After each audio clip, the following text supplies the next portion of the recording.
How do you live authentically and live a happy life? Does it mean having a job that you love? Does it mean making the money you've always wished you would be making?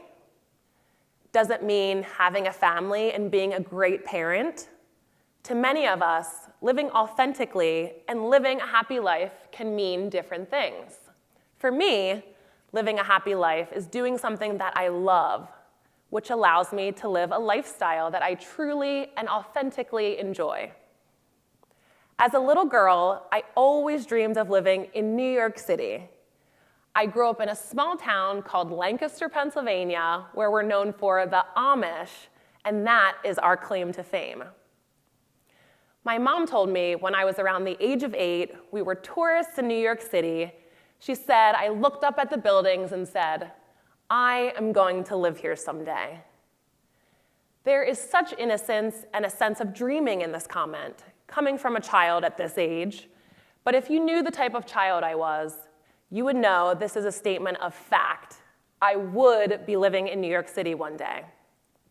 When I wanted something, I was determined to get it, as a child and even now. There are so many emotions when I think about my childhood and growing up to where I am now. I loved high school. I was always happy and active.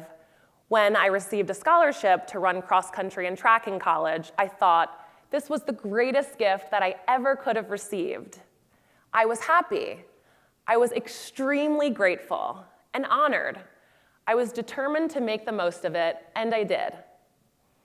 After college, I followed the route I'd planned for myself at the age of 8. I moved to New York City. Not knowing anyone, I moved into a basement apartment in Queens with the heat that worked. Of times, of course, it wouldn't work when it was below 30 degrees. There were no windows in the bedroom, and my roommate I found off of Craigslist, and I survived. No scary Craigslist story here. I didn't want financial help from my family for rent, food, transportation, etc., and we all know New York City is very expensive. I wanted to be successful on my own. I was determined. I wanted to find what made me genuinely happy. Just because I had a degree in communications, that didn't determine the type of job I needed to get. I wanted to do something that made me happy and allow me to enjoy my life authentically. I wanted to do something that I was passionate about, that I woke up every day excited to do, and also allow me the time to travel and have hobbies that fueled my career, such as volunteering. You think I would say, never in my wildest dreams would I have thought I'd be working my dream job that I'm actually obsessed with doing in a city I love and enjoy working every single day. But it's almost the complete opposite. I feel I created this lifestyle for myself. It wasn't easy, but you can give yourself the life you want if you believe in yourself and really push, if you really focus and have persistence and drive.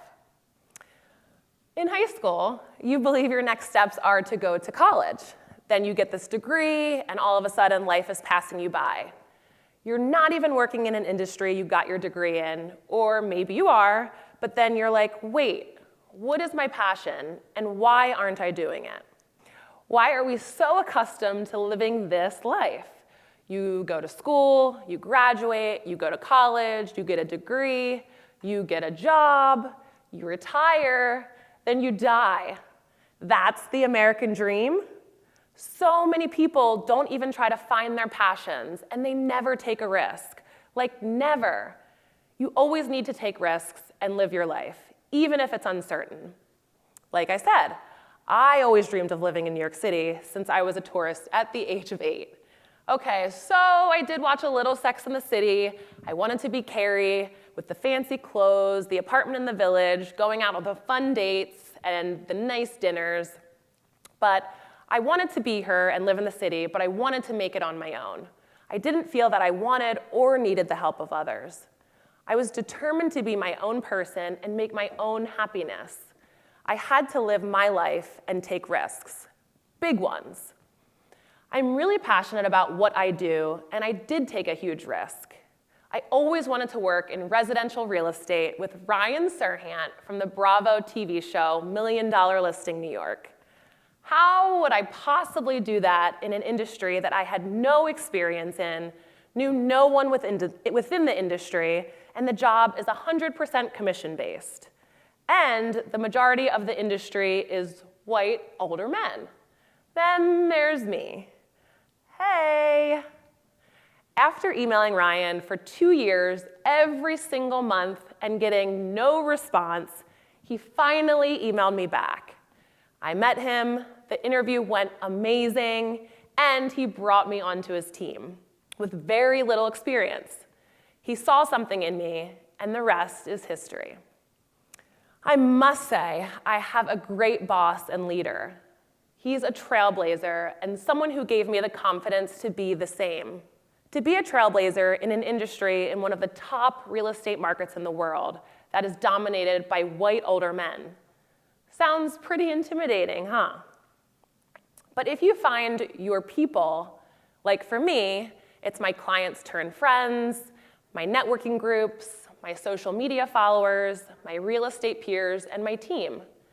If you find your people, then you can feel empowered to pursue the true lifestyle that you want. A survey by the Equal Employment Opportunity Commission stated that at a senior level, only about 22% of New York City real estate industry is women. I won't lie, that's a daunting and scary statistic. But I pushed forward because no statistic or moody client would stop me from achieving my dreams. This business wasn't necessarily made for me, and I wasn't sure if I would even be accepted, but I knew if anyone could push through and rise to the top, it was me. I wanted to work with Ryan for the confidence and that platform to help support my goals and dreams. Find someone who inspires you. I've had very emotional discussions with my boss about colleagues and clients who have talked down to me, and even to this day, they talk down to me and they belittle me. I stay positive and I kill everyone with kindness and hard work doesn't have a race, an age, or a gender. In this industry, it's about humanity. In sales, humanity wins and humanity sells. In my industry, you really need to work hard, even if your business doesn't have many of your demographic. You know, walking into a sales pitch or a meeting, it's rare to see someone who looks like me. I am doing what makes me happy, and it is rewarding for all the people who helped shape my life. People want to work with me because I am happy, I am genuine, I show my clients I work hard, I am loyal, patient, and dedicated because I am confident in who I am and in my passion for this career. In life, you don't have to limit yourself to one passion. For me, it's about my career in real estate, traveling the world, incorporation of fitness in my life, and doing volunteer work. You have to allow yourself the opportunity to try many things and experiment with many passions. The idea of living and taking risks has to be something that you are okay with. It may be uncomfortable and scary, but that's what risks are. Try not to be afraid of failure, and if you fail, what happens? You use that fuel to light your fire and build yourself back up. If you have a passion, go after it. No matter what someone tells you or society says is the norm, you need to build a life that's happy for you. Just in case you need this reminder, dreams really do come true. You need to be persistent, driven, confident, and you need to find your people. It's never too late to live authentically and to live with passion. There are so many reasons to be happy. What does living a happy life mean to you? Thank you.